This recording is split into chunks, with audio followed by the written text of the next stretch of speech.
Hello, everyone. Hopefully, I didn't blow out everybody's ears. I'm trying to stay a little further back today.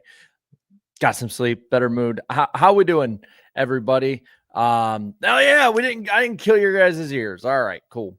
So that was the Laguna 150 at Lime Rock Park. And guys, what time is it? What? Come on, let me know in the chat. I want to know what you thought of the rest. What time is it? I'm seeing a few in there. I'm seeing a few in there. What time is it? Come on, let's hear it. I want to see you guys saying it. What time was it actually? Because I don't think yeah, it was Heim time. Might have been nap time for some, but it's Heim time. It was utterly dominated by Corey Heim. And like I said, I have the all-time lists and stuff on my phone. So I always like going on after these wins, especially these wins by guys that win a lot and seeing where they rank up, right? So Corey Heim just decimates them, right? The one lap he didn't lead was more or less because just he got beat to the line on a restart. I get clean air. I see people talking about clean air. I see people talking about the trucks not having power. See all that, but Corey Heim now is solidly 10th all time in truck wins at 16. He is now past Matt Crafton, which is freaking insane for how long Matt Crafton's been in this series. One behind Greg Biffle and Ted Musgrave, two behind Dennis Setzer. I mean, he very easily is probably going to be at least 7th on the list. I mean, the only ones that are, I think, definitively ahead of him and will stay probably ahead of him after this year are Kyle Busch, Ron Hornaday, Mike Skinner, Jack Sprague, Johnny Sauter, Todd Bodine. The who's who of the NASCAR Craftsman Truck Series. Let's read off where everybody finished off. And on the bottom here is the current points. 3 races remaining. And hey, whether you liked it or not, enjoy having a truck race this week because you're not getting one for a month. July 25th is the next one at IRP. And I don't want to watch sports washing, aka Live Golf. So Corey Heim leads 99 of 100 laps en route to just a bloodbath of a victory today. Winning by 1.381 seconds, just about 1.4 seconds over Ty Majeski, who peaked at the right time and didn't get caught up in everybody's incidents. Gio Ruggiero with a solid 3rd place finish today. Ben Rhodes in 4th, Cam Waters 5th. So ThorSport jumping up to 2nd, 4th, and 5th. After that, you got Chandler Smith 6th, Josh Bilicki in 7th, Brent Cruz in 8th, Hemrick 9th, and also a 10th place finish for Ankrum through all of that. Then you got Grant Enfinger, Caden Honeycutt, Lane Riggs, Tanner Gray, and Thomas Annunziata, the top 15. Mosek 16th, Perez 17th, Mayer in 18th. 19th is Crafton. Jordan Taylor comes home with a 20th place finish. After that, you got Raja Caruth in 21st and Jack Wood in 22nd. 1 lap down for Stuart Friesen in 23rd. Same for Jake Garcia in 24th.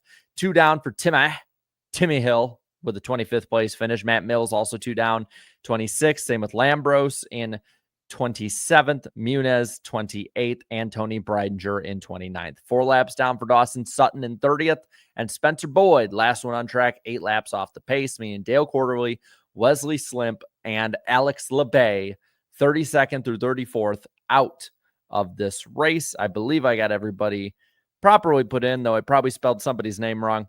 Let me know. There you go. Your finishing order down on the bottom of the screen. I'm not going to lie. This race really was uneventful. I don't think it was as bad as last night because last night was just a cluster, but it was nothing special. I don't even think it's the track. I think the track actually would be pretty good. Like, again, with the Xfinity series, I think if you switch truck and Xfinity, I think you'd have 2 better shows than we got this weekend. Each series having a better show. Not Slimp. It's Wesley Slimp, SLIMP, not Simp. And I need to make sure. I don't know if I said that correctly before or not. But I mean, I show you guys that I'll usually like the Xfinity race last night, right? Front page, there's notes under the finishing order, notes on the back, and I take notes of every race. So one, I can talk about them on these streams. Two, that I can come back later on and look at them. Sometimes I look years later at them and see what I was thinking or whatnot. I'll fill in the finishing order after because I have everything else. This is it. It didn't even get the bottom line. This is it. Nothing really happened in this race till the very end. It literally was Corey Heim starts on pole. Corey Heim wins the stage. Corey Heim restarts out the front, gets past the 34. Corey Heim wins the stage.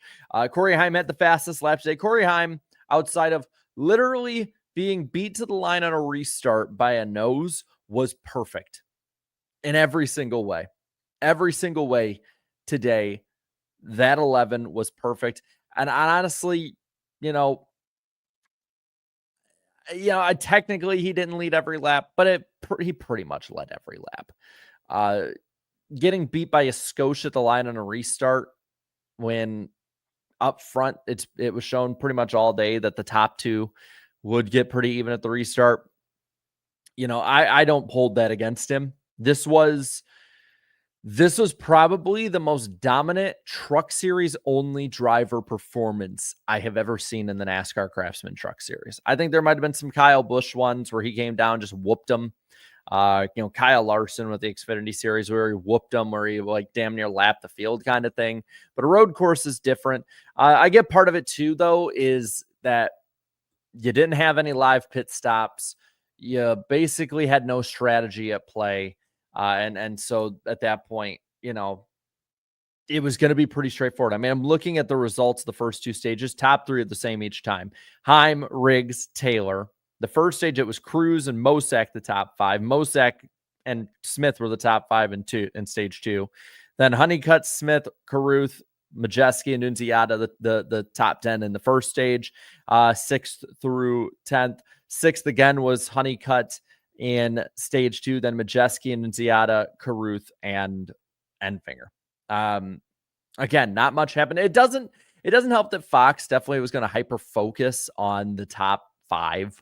They did that for the most part and all that. It's typical Fox stuff that we come to expect. I liked Mike Joy being at the start. I wish Mike Joy would have been in the booth today. Mike Joy might not have his fastball the way he used to, but he's so much better than Jamie Little. The final stage at least had a little bit happen. There was oil on the track. I believe it might have been from, I don't know. They never followed up on it, who it was from. But Heim got away again. Then there was a couple that went in the grass, like Crafton. I mean, he's lived out there. Thank you, Justin. I will get to the super chat cool down lap in a bit, but I appreciate that a ton. Holy shit. Damn. Got me off track there for a minute, man. I promise I'll read those in a moment. The 88 lived off track. I see someone say, put Hocevar back in the booth. A booth to me of Trevor Bayne, Carson Hocevar, and Mike Joy would have been golden today. They would have made a boring race at least interesting because Mike Joy would have brought the history and the other guys would have talked about the here and now and really had a good rapport with each other. But hey, man, Hocevar's racing today, so it's not like he could actually be there, unfortunately. But maybe in the future, just saying. I'm just saying. It'd be pretty cool. With 11 to go, you get Matt Mills stuck off the track. And at this point in my head, and the broadcast was playing it up so much, you're thinking like, here we go again. They're going to completely steal it away from Corey Heim after he completely deserves it. I think he's led almost 1,000 laps already this season. He's led like 900 more than Carruth, which is just, if this guy doesn't win the championship, it's an absolute travesty. I mean, just watch him get like 8 wins, 1,500 laps led, all of this stuff, and he'll finish 4th because he only has like a $10 piece break in his car or something, man. I hope not. I want to see him win it because I like celebrating greatness. 964. Yeah, I mean, he's gonna pass 1,000 at IRP. We know it. We definitely know it. It's just it's just absolutely insane how incredibly good he is. And let's see, you said I misspelled whose name said I misspell? Quarterly. Okay. Thank you. I appreciate it. I mean, it was just he's in another league. He needs to be freed from this series right now.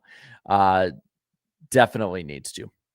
But God, man, he's gonna spend another year, maybe 2 in the truck series at this rate.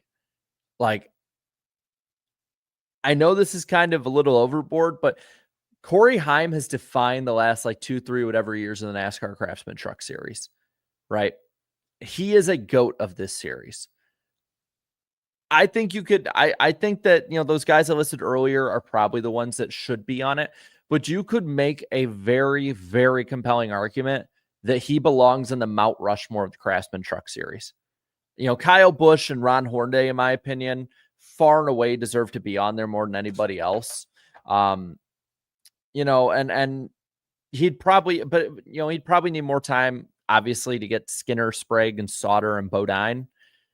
But there's a real chance that he's going to be within 3 or 4 wins of Todd Bodine in way less time. And he deserves, every year he's run full time, he deserves a championship, in my opinion. Like, it's sad that, because of the way that the system is, because of the way that, the team didn't perform the last couple of years and issues and all that stupid stuff, that people, I don't think, are going to see that kind of greatness from him. But I mean, that's insane. This kind of stuff is why I am a proponent of putting drivers in the Hall of Fame for individual series performance, and then maybe adding later other stuff or whatnot. Because Corey Heim, again, I would argue he's one of the 5 or 6 best truck series drivers ever at this rate. I mean, it's just the difference of tracks he does this at, the dominance that him and this team put on every week. Look at the rest of his team, and it's nothing special. Like, his teammates do nothing special out there. Like, it is just him. They coined a phrase off the guy at this point. It's time. I'm just saying, man, pretty damn good. But he was just fine. Everybody was spinning up front on that restart. The 34 overshot it. And you know what? This is what I love about Lane Riggs. Lane Riggs might annoy the hell out of a lot of people because he causes a lot of issues. But the dude is top tier at just going balls to the wall into the corner. And he's going to see God, or he's going to see victory lane nowhere in the middle. And that's what I love about seeing him racing each week, is that you can see there's the improvement, but he is so far off of, just like that line. He's either way over it, or he's, like just riding around for most of the day, anything like that. I love watching Lane Riggs out there. And again, I think he's just going to get better as the year goes on. I think he's just going to get better next year. And he's the one I enjoy the most fighting with Heim. And I like that. Heim Glaze, you know what? He deserves it. He deserves it, man. He's defined an era of this series, and anyone that can do that in any of the top 3 series deserves a Glaze. And I think we overuse Glaze. I think we should hype up greatness. I really do.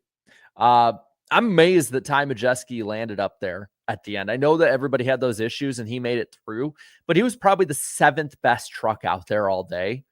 But the dude's just clean and green, stays out of trouble where he can. And I know he started up front and he got the most out of that truck in qualifying. Another just top good performance. And don't get me wrong. I guess I probably overshadowed a little bit with Ruggiero. I think he has good potential coming up, and he's shown flashes. Brent Cruz is up there today. He's going to be somebody that's going to be fun to watch. I mean, if for anything else, today's race showed there's true potential with these truck guys moving forward. It might not be the greatest in the here and now, but moving forward, it should be a lot of fun. Yeah, but Heim easily gets the win, and he probably should have led every single lap, man. He probably should. Now, today is so interesting because we have the cup race, and I think I want to talk a little bit about that. But before we go to the cup race or talk like a little preview, we're not going to do like a full-on preview stream. Just probably like I'm going to ask the chat if they've went back on who they think is going to win. But I want to know. I saved it for afterwards so I could talk about at least specific drivers. What do you think of the race out of 10? I saw earlier a lot of threes. I'd probably give it a 3 or 4. Again, it was below average at best. I still think it was better than the Xfinity race just because it wasn't full on stupid till like a little bit at the end. I still think the cup race would be way better. 1.1, 4, 3, 2, 4.11, 4, 3 out of 10 took a nap, 3, 2, 1.1, 1 out of 10, 1 out of 10. Yeah, I don't blame any of you guys. You know, it was a boring race. There's no way around it. Let's call spade a spade. It was a boring race. A little, spice at the end does not make, it's like, hey, I'm going to season the food a little bit. Oh, what are you doing? Oh, I'm just going to put a few little morsels of salt and pepper on this piece of bread. Well, it's still a bland piece of bread. Now it just has an odd way of finishing an aftertaste of it. I'm glad they didn't go full stupid the entirety of the final stage. I know it happened a little bit on that last restart. And of course, you had some of the people that just, the ones that are a second or two off of the leader's pace without it being Heim that are running off track and all that stuff. But it could be way worse. I'm not as upset because I like when a dominant guy actually gets the win they deserve. Sometimes if they're somewhat dominant, it's fun watching it change. But when it's this dominant, when you lead 99% of the race, yeah, I'm all cool with that. 100 laps, 3 cautions for 13 laps, about an hour 51 run time, and 2 lead changes on the day. But all in all, man, it was all right. In a bad, below average, boring sort of way. It was just boring. Now we got the cup race tonight at Atlanta. I will say I've been watching on my weather apps and those pop-up thunderstorms in the south, man. We've been getting them today in Tennessee.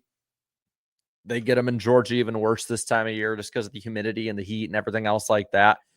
We could have a true fight against the weather tonight.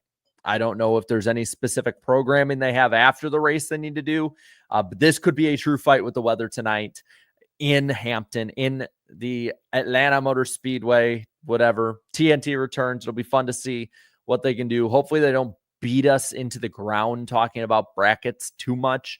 It's for fun. I get it, but it's like, man, I don't know. If you watch that practice session and qualifying or whatever yesterday, you'll know what I'm talking about. But what do we think?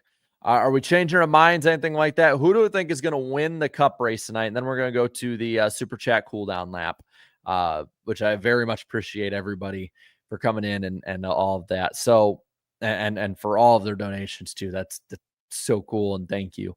But who do you think wins this race? Cause I think Team Penske and conclude the 21 on that. Like they're going to be stout. 41, Chase Elliott, Suarez, the 12 of Blaney. I believe that's who I'm rolling with. Joey or Bell. The rain wins, SVG. The 12. I'm shocked, Philip, that you're choosing the 12. Busher, Dylan, Bell, Hocevar, Bell, Byron. 01 is a joke. He's my dark horse pick tonight. Corey LaJoy's a dark horse. I know that everyone doesn't like him anymore. Let's see. 2 or the 8. So Cindric, I think, is the odds-on favorite in my opinion. Alex Bowman,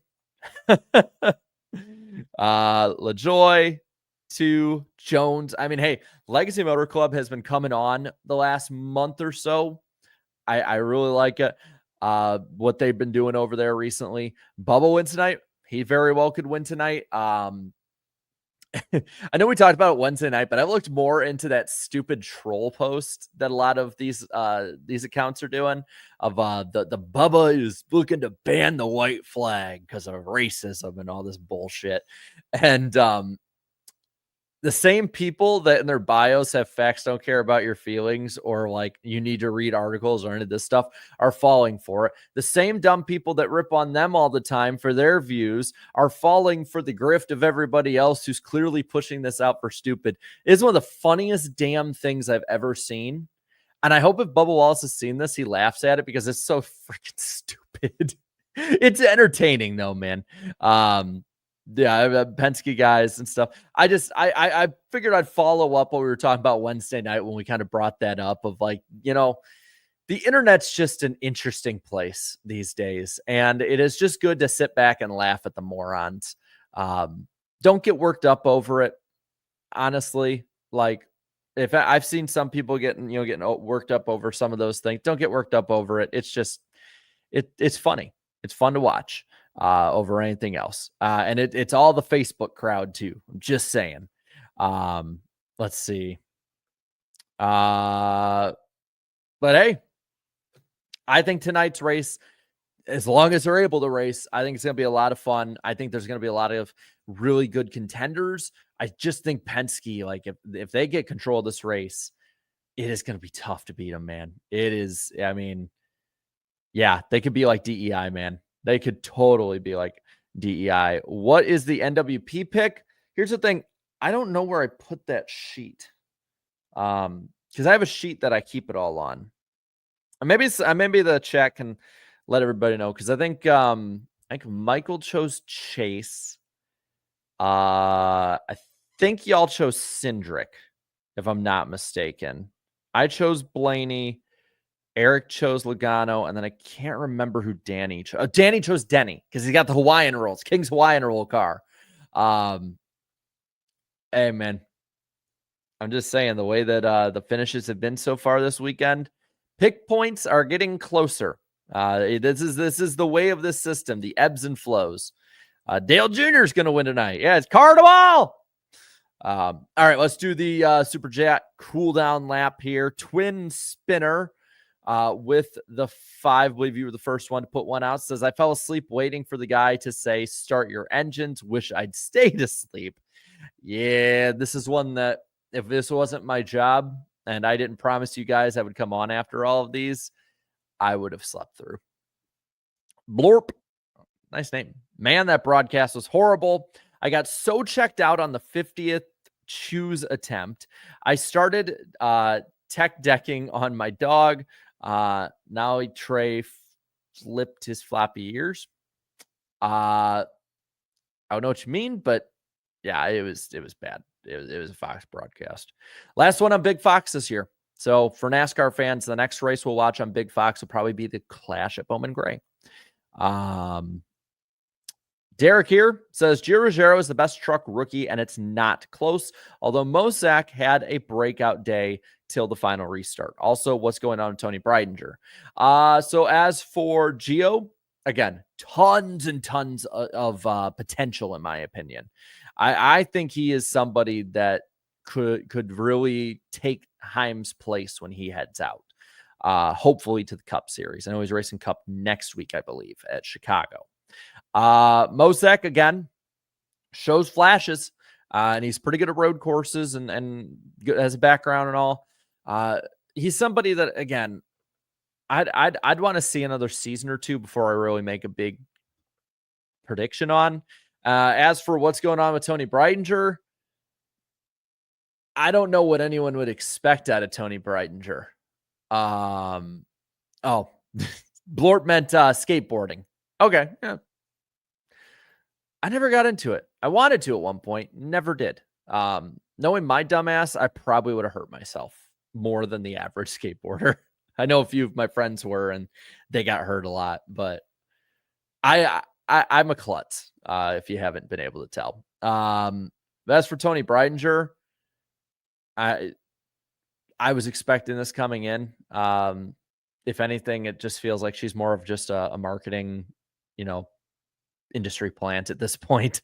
she's good for commercials. She's a pretty face to have, but it's like she's not exactly a great driver. If she didn't bring in as much marketing, she would not be in the truck series right now. She's a cool person. I like her as a person, but she's just not cutting it as a top level, even truck driver. Cameron with the 5-year says they should try swapping Xfinity and trucks for Lime Rock and Atlanta next year. I'd be down with that, man. I'd be down with it. I get that the truck series, they talked about this week about costs and everything and how they want to save money and all of that. Probably less of a drive to Atlanta, but you'd crash more trucks more than likely. The Xfinity guys would race way better here. I was like that yesterday with it when I said I think they should swap them. So we are on the same wavelength. And Justin with the 50 says, I agree with the truck teams wanting to get paid more. Only making 7% of the Cup Series purse is insane. It backs that talent like Corey Heim, who pimp slapped the field, don't have the funding, so less deserving drivers get the Cup rides. Well, the thing is like most weeks, the truck series roughly averages about 500,000, right? So doing the math, the Cup series, at least last year, it's going to be down this year. I don't know what exactly it was. So we'll go off last year's numbers, is roughly 3 million on average. So that's about 17%, right, of the average viewing audience of a Cup race. And to me, I would say maybe like making 20% to a quarter of what a Cup race would probably help these teams immeasurably. They wouldn't have to rely as much on sponsorship, and you would probably have more full fields. I get Ram coming in will probably put some more money into the series overall, which will help everybody just because you don't have to thin out the entire OEM side if Chevy has too many, or if Ford or Toyota does. Now Dodge kind of can even that out a little bit. And if Honda comes in, that evens out even more. So that a lot of it will help the teams and consolidate a lot of that money to more teams. But I think the purse money needs to go up. I mean, it's insane when you look, and the Cup Series is getting like a $12 to $15 million purse. Xfinity is roughly around 2 million, a little under. And then the Truck Series, you're lucky if they get like pocket change. Like, the NASCAR is like that meme with Mr. Krabs, where it's like, keep holding the dime and the arm comes off. Like that's how it seems for the truck guys. So I don't blame them. And again, it was all anonymous, but I'm guaranteeing you it was guys from the top of the garage down to the bottom saying that. I have a feeling that if there was more money and they didn't have to rely on daddy's money for a lot of these guys, we'd probably have a much better talent pool. And I would say probably much better racing in the NASCAR Craftsman Truck Series. So yeah, I'm all for that, man. All for it. It just sucks that the series has just sort of been thrown to the side. iBolt says, I want to just bring this stat to light. Matt Crafton is nearing 600 consecutive starts. It dates all the way back to the season finale in 2000. Sheesh. All right. Well, let me look and see. And I can probably do a little math on that one really quick. How close are we to him getting there? Because in the truck series, yes. So yeah, this would be, I'm assuming, start 582. I think so this is start 582. So he is 18 away from 600 consecutive starts. The Iron Man of the truck series, who almost through the entirety of it, if not the entirety of that span, has had the same sponsor, or at least probably not the entirety, I would say, but a lot of it. Like, I'll just go on Racing Reference and look like, yeah, Menard started for him in 2002. He spent 1 year and oh my God. And he's been in the same truck the entire time outside of like the year that he was with the 6 with Kevin Harvick and had good wrench on the car. Good God. That is a level of consistency. Wow. again, outside of like 1 year to start and then 1 year with Kevin Harvick, he has been the same number and sponsor every week. That's insane. I knew he had been for a long time, but I didn't realize it was like his consecutive start streak at the Truck Series is older than my brother. Is older than many of the drivers in the field. Like, think about this. When he started that streak, there were probably a good 5 to 10 drivers that are normally in the truck field, maybe even Xfinity, that weren't even born yet. Damn, son. Woo. Snappy here. 33 years of watching NASCAR. My first race was today in person. Really? First one? Well, that's awesome. And I hope you had a great time. It seemed like it was a blast at the track based on what you could see and what I was seeing on social media. Like that. Congratulations. Twin Spinner says, I actually hope he loses because it makes it so much more obvious how flawed this playoff system is and add motivation for NASCAR to change it. Talking about Heim, I guess that could be a preferential thing to happen because of it. It would suck for him not to. Justin Drake with the 10 here says, if weather influences the end of the race tonight, guarantee a locked round of 16 exit driver wins because typical weather race. Well, last time it was William Byron. Again, it's a super speedway, so that could happen. But I feel like this one's a little less. I feel like Atlanta, for some reason, has been a little less stupid proofed. I think it's because handling matters more. Andrew here with 5 says, thanks, Jarrett, for helping me through my grandfather's passing. I'm so sorry. I can't even imagine, because like that's terrible. I'm so sorry. Says racing has gotten me through everything in life. Same.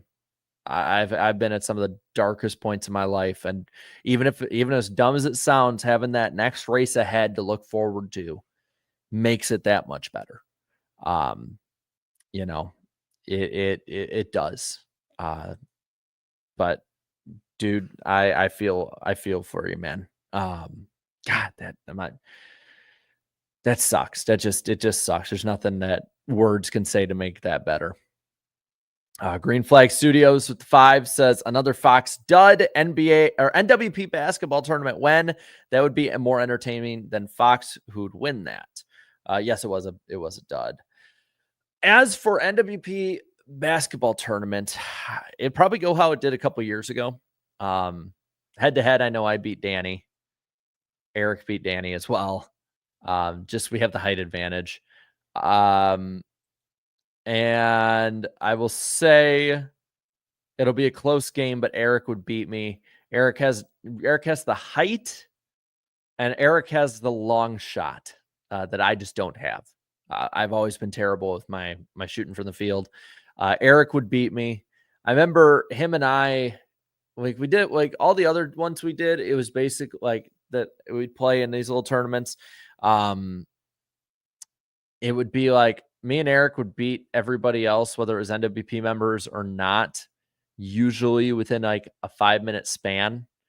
And then like me and Eric, our game, I think he beat me like 5-2 or 5-3, but it took like almost a half hour for the game to end. Cause like I haven't played basketball since I was like 14 competitively, but I've always been very good at playing defense. And so like I just kept annoying the hell out of him the whole time.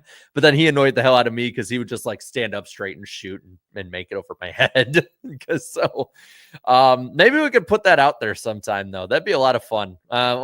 Give my fat ass a little more time to lose a little more weight so I can get my speed back a little bit. I want to be speed. Twin Spinner here with the last one. Dale Earnhardt has won a cup race more recently than a truck race ran without Matt Kraft. Oh, that's crazy. But yeah, thank you guys so much for coming in. A dud of a race, but still always fun to hang out with y'all. We'll be hanging out again tonight after the Cup race. Come on in here. We'll probably have the stream up and ready to go around the green flag of the Cup race. So hang out with people, chill, do whatever you guys want during it. Enjoy the rest of your afternoon beforehand. I am going to probably try and take a nap if the little mini berg will allow. And I will see you guys in a few hours. So thank you guys so much for coming on in. I appreciate it a ton. And see you tonight. Later, y'all. Bye.